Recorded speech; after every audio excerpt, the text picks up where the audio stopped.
भगवते वासुदेवाय। ओम नमो भगवते वासुदेवाय। आज आप लोगों को मैं परमात्मा के कुछ वाक्य बता रहा हूं। परमात्मा कहते हैं कि जितने जीव हैं मेरा ही अंश है। क्या है?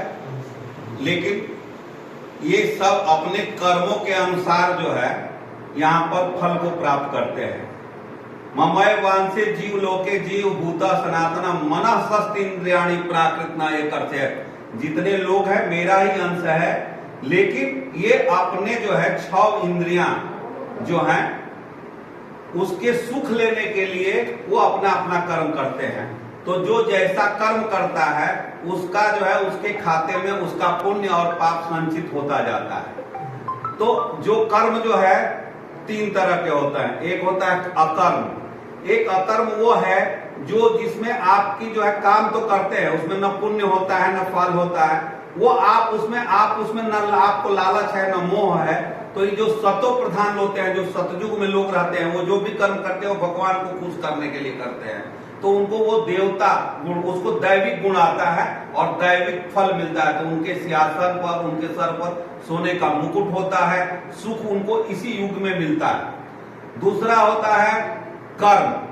कर्म जो है मन आपका सोचता है और दिमाग उसको करे ना करे उसका निर्णय लेता है और आपकी इंद्रियां कर्म करती है। तो आपका जैसा कर्म करोगे वैसा ही जो है आपको फल मिलेगा। ये विधि का विधान है। भगवान इसमें कोई हस्तक्षेप नहीं करते। ऐसा नहीं कि आपको कर्म करो, किसी के को दुख पहुंचाओ, किसी को घृणा दो, किसी के साथ ईर्ष्या भाव से उसको जो है उत्पीड़ित करो, उसके आत्मा को कष्ट दो और भगवान को पूजा करो और आपको भगवान माफ करते हैं। अगर आप कुकर्म करोगे तो उसको कुकर्म भोगना पड़ेगा और अगर सकर्म करोगे तो आपको उसको पुण्य मिलेगा। मनुष्य क्या है कि वो एक ट्रस्टी के समान है, लेकिन वो 6 इंद्रियों को जो है अपना प्रभुत्व जतना चाहता है।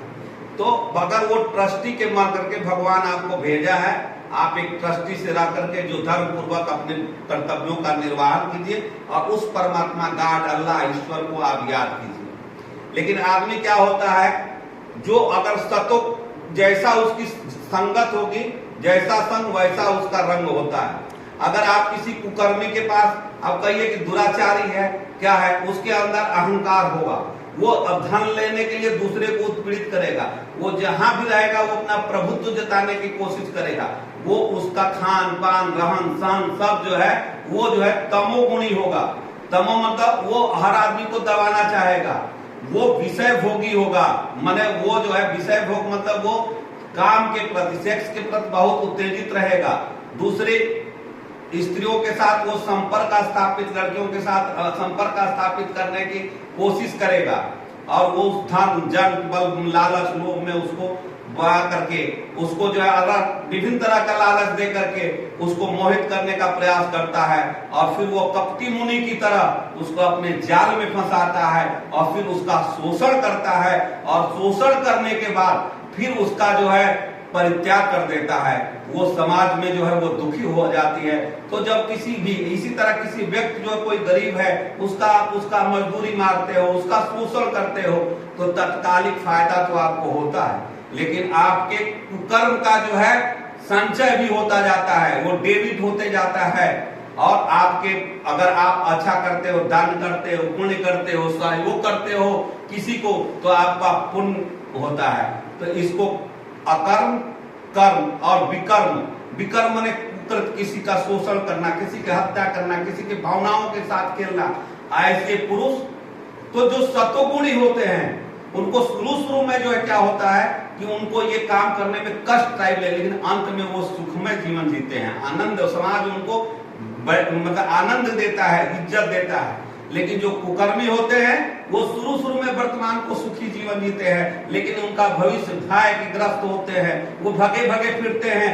वो उनको समाज घृणा की दृष्टि से देखता है, फिर भी वो अहंकार में अपने आप को मानते हैं कि नहीं मैं ही सुखी हूँ। वो अपने मैं ही सुखी हूँ, मैं का अंदर उनके इसमें रहता है। वो परमात्मा के प्रति दिखावे का वो जो है मंदिर जाते हैं, दिखावे का वो करते हैं, उनके आचरण में नहीं।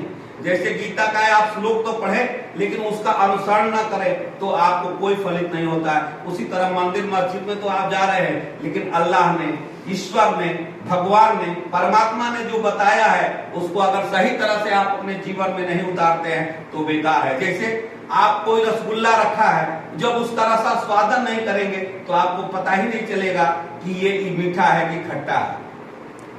लेकिन आप इसलिए आप जो भी कर्म करिए, सत्कर्म करेंगे तो आपके बाल बच्चे को भी सुख और दुख जो है स्वर्ग ऊपर नहीं है, यहीं पर भोगना पड़ेगा। जब आपके पुण्य जो है फलित होते हैं तो आपको सुख मिलने लगता है, और जब आपके पाप फलित होने लगते हैं तो आपको कष्ट, नाना तरह के रोग, व्याधि, भय ग्रस्त, आपको डर, ये आपके जो है कर्मों का ही फल होता है। रोग, व्याधि, चिंता, ये जो है आपको जो है धन का लाश, जन का लाश, आपको ये यहीं पर भोगना पड़ता है। तो जस करनी तस भोगहु ताता, जैसा करोगे वैसा ही भोगोगे। ये जो है यहाँ भगवान का जो है न्याय है, ये न्यायपालिका का नहीं है। उसमें थोड़ी देर से चलती है चक्की, लेकिन जो है सत्य की तरफ ही चलती है। क्या करती है? सत्य की तरफ। उसके यहाँ जो है कोई गवाही नहीं देने की जरूरत पड़ती है। इस तरह से, इसलिए आप सबों से निवेदन है कि आप अपने कर्म को ही सतो गुण प्रधान होकर के सात्विक आहार लें, सात्विक वचन बोले।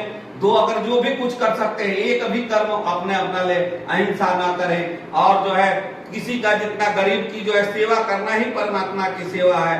किसी नीडी आदमी को, कोई बच्चा है जिसको पढ़ने के लिए नहीं है उसको फीस दे दो, कोई मंदिर में जाते हो, कोई ऐसा है गरीब है उसको कुछ दान दे दो, तो वो आपको निश्चित ही आपको इसी जन्म में वो उसका पदम गुना, 1 रुपया आप दोगे तो करोड़ों रुपया जो है भगवान आपको सहायता देता है। लेकिन आपको जो है दिखावे के लिए दान नहीं करना है, उसको गुप्त रखना है, मान सम्मान के लिए नहीं करना है। तो आपको जो है, आपको भगवान के सद वचनों पर अगर चलना है तो यही सुख जो है, इसी धरती पर जो है आनंद है, सुख है। तो सर्वधर्मामं परित्याज्यम मामेकं शरणं व्रज अहम त्वा सर्व पापोभ्यो मोक्षयामि मा शुचा। अगर भगवान की शरण में जाते हो, परमात्मा अल्लाह की शरण में जाते हो, तो अल्लाह आपको सद्बुद्धि देता है, तो आप सुकर्म करते हो, सुखी रहते हो।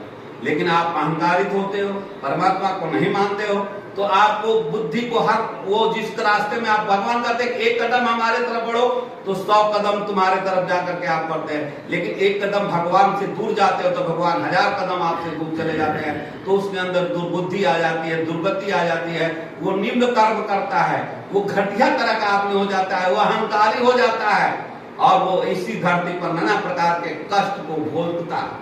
इसलिए आप सभी बंधुओं से निवेदन है कि अपने आचरण में एक दिन जो है सद्गुण रूपी मोती को धारण कीजिए, तो आप हंस बन जाएंगे। समझ रहे हैं? तो ऐसी धरती पर स्वर्ग है और नरक है। बोलिए श्री कृष्ण भगवान की जय। बोले महाराज की जय। आशीर्वाद आशीर्वाद।